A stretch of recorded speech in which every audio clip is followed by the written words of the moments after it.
আরও একটি ভয়ঙ্কর মহামারী চলে এসেছে পৃথিবীকে ধ্বংস করার জন্য। ভারতও কি তার থেকে সুরক্ষিত নয়? হ্যাঁ বন্ধুরা, কিছুদিন ধরে আপনারা নিশ্চয়ই এমপক্স ভাইরাসের কথা শুনছেন। এই ভাইরাস পৃথিবীর অনেক দেশে নিজের আতঙ্ক ছড়িয়েছে, যার মধ্যে আমাদের ভারতবর্ষও রয়েছে। হ্যাঁ বন্ধুরা, ওয়ার্ল্ড হেলথ অর্গানাইজেশন অ্যালার্ট করে দিয়েছে, যদি এটাকে এখনই আটকানো না যায় তাহলে এটা একটি বড় প্যান্ডামিক সিচুয়েশন তৈরি করবে। মহামারীর জন্য এমন একটি পরিস্থিতি হতে চলেছে যেটা আমি বা আপনি ভাবতেও পারছি না। কিন্তু প্রশ্ন হলো, এই ভাইরাসটা আসলে কি? কেনই বা সেটা এত তাড়াতাড়ি ছড়াচ্ছে? আসল সত্যটা আসলে কি? কোভিডের মতো এর সঙ্গেও কি কেউ কোনো রকমের এক্সপেরিমেন্ট করেছে, যার ফলে এটি গোটা দুনিয়াতে ছড়াচ্ছে? চলুন জেনে নিন। বন্ধুরা, আগে ওয়ার্ল্ড হেলথ অর্গানাইজেশনের ডিরেক্টর ডক্টর ট্যাড্রেস প্রথমে নিজেই বলেছিলেন একটি খাতারনাক ভাইরাস এমপক্স, যেটি আফ্রিকার একটি দেশেই সীমাবদ্ধ ছিল, সেটি এখন ধীরে ধীরে বিশ্বের প্রতিটি দেশে ছড়িয়ে পড়ছে।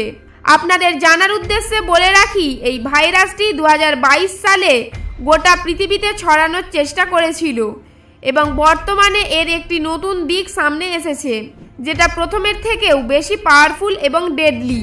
এটি এত দ্রুততার সঙ্গে ছড়াচ্ছে যে সেন্ট্রাল আফ্রিকার Democratic Republic of the Congo থেকে ছড়ানো শুরু করেছিল, কিন্তু এখন থেকে আফ্রিকার বাইরের দেশেও দেখা যাচ্ছে।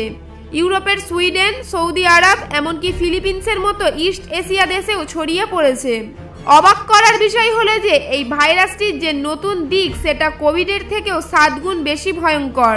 এমনকি বর্তমানে মোদিজির প্রিন্সিপাল সেক্রেটারি ডক্টর পিকে মিশ্রা আর্জেন্ট মিটিং করেন এবং এরপরে তিনি দিল্লি, যেখান থেকে এসব বেশি ইন্টারন্যাশনাল ট্রাভেলার্স ভারতে আসে, সেখানে সবথেকে বড় 3টি হসপিটাল রাম মনোহর লোহিয়া, সরদারগঞ্জ হসপিটাল এবং লেডি হার্ডিবে হসপিটালে কোয়ারেন্টাইন করার জন্য মানুষদেরকে অনেক সতর্ক বার্তা দিয়েছেন। যখন তখন যে কোনো পরিস্থিতি আসতে পারে, তার জন্য আমাদের তৈরি থাকতে হবে। শুধু তাই নয়, তিনি অন্যান্য রাজ্যগুলিতেও অ্যাপিল করেছেন যেন একটু অসচেতনতা না হয় এবং নতুন মহামারীর জন্য প্রথম থেকেই তৈরি থাকে। বন্ধুরা, সাধারণভাবে যদি বলি তাহলে যে কোনো ভাইরাস মানুষের শরীরে 2 থেকে 3 বছর ধরে প্রথমে ইনকিউবেট হয় এবং তারপর এই ভাইরাসটি নিজের মধ্যে মিউটেশন ক্রিয়েট করে, যাতে করে মিউটেশন থেকে এমন একটি স্ট্রাকচার তৈরি করতে পারে যেটা অনেক ভারী মাত্রায় অনেক মানুষের ইমিউনিটি সিস্টেমকে ট্র্যাক করতে পারে এবং সকলকে এক ঝটকাতেই নিজের শিকার বানাতে পারে। এবং এই সিস্টেম চলাকালীন এই ভাইরাসের এমন একটি ভয়ঙ্কর দিক তৈরি হয় এবং দ্রুততার সঙ্গে মানুষের শরীরে ছড়াতে শুরু করে এবং সকলকে মৃত্যুর দিকে ঠেলে দেয়। 2-3 বছর পূর্বে এমপক্স ভাইরাসের অনেক দুর্বল একটি দিক এসেছিল, যেটা গোটা পৃথিবীতে প্রায় 1 লক্ষ মানুষকে নিজের শিকার বানিয়েছে। তখন থেকে আজ পর্যন্ত এই ভাইরাসটি ইনকিউবেশনের জন্য অনেক সময় পেয়েছে। ওই জন্যই যে ভ্যারিয়েন্টটি এখন আসছে সেটা প্রথম থেকে আরও অনেক বেশি স্ট্রং। এখন প্রশ্ন হলো, ভাইরাসটা কি আবার লকডাউনের পরিস্থিতিতে নিয়ে যাবে? এটা কি দ্রুততার সঙ্গে মানুষকে নিজের শিকার বানাবে? ভারত তথা গোটা দুনিয়ার মানুষকে কি তছনছ করে দেবে? বন্ধুরা, 1998 সালে ডেনমার্কের কিছু বৈজ্ঞানিক নিজের পোলিও ভ্যাকসিনগুলিকে পরীক্ষা করার জন্য সিঙ্গাপুরের কিছু ম্যাকক বানরকে ইম্পোর্ট করেছিল। যখন থেকে এই বানরগুলি ডেনমার্কে পৌঁছালো তো তারা দেখলো তাদের মধ্যে একটি বানরের সিভিয়ার ইনফেক্টেড ভাইরাস শিকার হয়েছে, যার ফলে তার অনেক জ্বর এবং মাসেলস পেন ছিল। যখন ডাক্তাররা সেই বানরের স্কিনের কিছু স্যাম্পেল কালেক্ট করে টেস্ট করলেন, তখন জানতে পারেন ওই বানরটি একটি নতুন আজব রকমের পক্স ভাইরাসের শিকার হয়েছে। আর এইখান থেকে এই ভাইরাসটির নাম হয় এমপক্স, যাকে মাঙ্কি পক্স ভাইরাসও বলা হয়।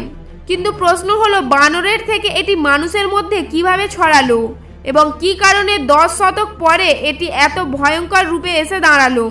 বন্ধুরা, এই ভাইরাসটি সর্বপ্রথম ডেমোক্রেটিক রিপাবলিক অফ কঙ্গোতে থাকা একটি 9 বছরের বাচ্চার হয়, যার পুরো গোত্র এমপক্স ভাইরাসের কন্ট্যাক্টে এসেছিল। একদিক থেকে ওই বাচ্চা এবং তার গোত্রের সবার শরীর এই ভাইরাসের জন্য একটি ইনকিউবেশন এক্সপেরিমেন্ট ল্যাব হয়ে দাঁড়ায়, যাতে এই ভাইরাসটি মানুষকে ইনফেক্ট করার জন্য মিউটেট হওয়া শুরু করে। তার মধ্যে একটি মিউটেশন এতটা পারফেক্ট হয় যে সেটি মানুষের শরীরে নিজের জায়গা বানিয়ে নেয় এবং তার ফলে এই বাচ্চাটির মৃত্যুও হয়। বন্ধুরা, এটা তো শুধু শুরু। কেননা এরপরে এই ভাইরাসটি দুটি মেজর গ্রুপ অর্থাৎ ক্ল্যাডে বিভাজন হয়ে গেল। প্রথম ক্ল্যাডটি হলো কঙ্গো বেসিন ক্ল্যাড, যেটি শুধুমাত্র ডেমোক্রেটিক রিপাবলিক অফ কঙ্গোতেই ছিল, এবং দ্বিতীয়টিকে ওয়েস্ট আফ্রিকান ক্ল্যাড বলা হয়, যেটা ওয়েস্ট আফ্রিকান দেশে বিস্তার লাভ করে। এখানে যেটি প্রথম গ্রুপ সেটার সিমটম অনেক ভয়ঙ্কর, এজন্য এটা বর্ডার ক্রস করার সময় সহজেই ধরা পড়ে এবং এতে আক্রান্ত মানুষগুলি বেশি দূরে সফর করতে পারে না। কিন্তু অপরদিকে যে দ্বিতীয় গ্রুপ তার সিস্টেম অনেক জটিল, এজন্য এতে ইনফেক্টেড মানুষগুলি খুব সহজেই বিভিন্ন জায়গায় যেতে পারে এবং এই দ্বিতীয় গ্রুপটি বারংবার এখানে ওখানে এক্সপোজ হওয়ার জন্য আমাদের শরীরে হিউম্যান ইমিউন সিস্টেম আছে তার সঙ্গে লড়াই করতে সক্ষম। কিন্তু প্রথম ক্ল্যাডটি ডেমোক্রেটিক রিপাবলিক অফ কঙ্গো বাদে অন্যান্য দেশগুলির জন্য বিপজ্জনক, কেননা আমাদের ইমিউন সিস্টেমটাকে প্রতিরোধ করার জন্য সক্ষম নয়। এজন্য আমরা দেখতে পাই যে প্রথম ক্ল্যাডে মানুষের মৃত্যুর হার 10%, অর্থাৎ 100 জন যদি ইনফেক্টেড হয় তাহলে 10 জন মারা যায়। অপরদিকে দ্বিতীয় গ্রুপে 100-র মধ্যে কেবল একজনই মারা যায়। এবার আপনি ভাবুন এটা কতটা ভয়ঙ্কর। যদিও বা এই মিউটেশনের পেছনে কঙ্গোর মেডিকেল ইনফ্রাস্ট্রাকচার অনেক ভূমিকা রাখে। ভয়ের বিষয় হলো যে 2024-এর যেই ক্ল্যাডটি ছড়াচ্ছে সেটি প্রথম ক্ল্যাডের ভ্যারিয়েশন, যেটা নিজের জায়গা ছেড়ে এখন ইউরোপ, আফ্রিকা, মিডল ইস্টেও ছড়িয়ে যাচ্ছে। এখন প্রশ্ন হলো ভারত কি সুরক্ষিত নাকি আমাদের ভয় পাওয়া উচিত? বন্ধুরা, আজ থেকে 2 বছর আগে, বেশি নয় মাত্র একজন ইনফেক্টেড মানুষ ভারতে এসেছিল, কিন্তু তার থেকে দ্বিতীয় ক্ল্যাডের ইনফেকশন হয়েছিল এবং তারপরে ধীরে ধীরে তার থেকে 25 জন ইনফেক্টেড হয়ে গেল, যার মধ্যে একজনের মৃত্যুও হয়ে গেল। বন্ধুরা, এই রকমই অসচেতনতা যদি প্রথম গ্রুপের সঙ্গে হতো তাহলে তার পরিণাম আরও বেশি ভয়ঙ্কর হতো, কেননা আফ্রিকাতে প্রথম ক্ল্যাড অনেক দ্রুততার সঙ্গে ছড়াচ্ছে। আমরা যদি ভারতের ট্যুরিজম স্ট্যাটিস্টিকের দিকে তাকাই তাহলে কমপক্ষে 1 লক্ষ আফ্রিকান মেডিকেল এডুকেশন বা অন্যান্য কাজের জন্য প্রতি বছর ভারতে আসে। একই সাথে 2022-এ যে মৃত্যুর রেকর্ডটি পাওয়া যায় একটি ইয়াং ছেলে যে আরব থেকে ফিরেছিল এবং সে কখনো আফ্রিকায় যায়নি, কিন্তু তারপরেও ভাইরাসটি তাকে নিজের শিকার বানিয়ে নিয়েছিল। হতে পারে সে আরবে এমন কোনো মানুষের সংস্পর্শে এসেছিল যে আফ্রিকান ছিল। সাধারণভাবে তাহলে যারা শুধু আফ্রিকা থেকে আসছে শুধুমাত্র তাদের দিকেই লক্ষ্য করা নয়, বরং তারাও রিস্কে আছে যারা অন্যান্য দেশ থেকে ভারতে আসছে। এই অবস্থায় যদি প্রথম ক্ল্যাডটিকে আমরা ভারতে প্রবেশে আটকানোর চেষ্টা করি তাহলে আমাদের সকলকে টেস্ট করতে হবে, কেননা সেই একটা ছেলে যেখানে 25 জন মানুষকে ইনফেক্টেড করেছিল তাও লেস ডেডলি ভ্যারিয়েন্টের সঙ্গে। তাহলে ভাবুন যদি কেউ ডেডলি ভাইরাসের সঙ্গে আসে তাহলে তার পরিণাম কি হবে, কেননা ভারতের জনসংখ্যা কত সেটা নিশ্চয়ই আমরা সকলেই কম বেশি জানি। আমরা ভাবতেও পারবো না যে ওই ভাইরাস আমাদের সঙ্গে কি করতে পারে। প্রথমে তো সেটি সবার শরীরের সঙ্গে মিশে মিউটেশন বাড়িয়ে আরও ভয়ঙ্কর হয়ে উঠবে এবং ভারতে যদি কোনো মহামারী ছড়ায় তাহলে গোটা বিশ্বে এই মহামারী ছড়িয়ে পড়বে, কেননা এই ভাইরাসে ছড়ানোর জন্য বেশি কিছু লাগে না। কোনো মানুষ অথবা প্রাণীর শরীরের লোমে যদি এই ভাইরাসটি থাকে এবং তাকে আপনি স্পর্শ করেন তাহলে স্পর্শ করার পরপরই আপনার শরীরে ভাইরাস অ্যাটাক হয়ে যাবে এবং শোনা যাচ্ছে এই ভাইরাসটি কাপড়, টেবিল এবং কাঁচের জিনিসে 15 দিন তো আরামের সঙ্গেই থেকে যায়।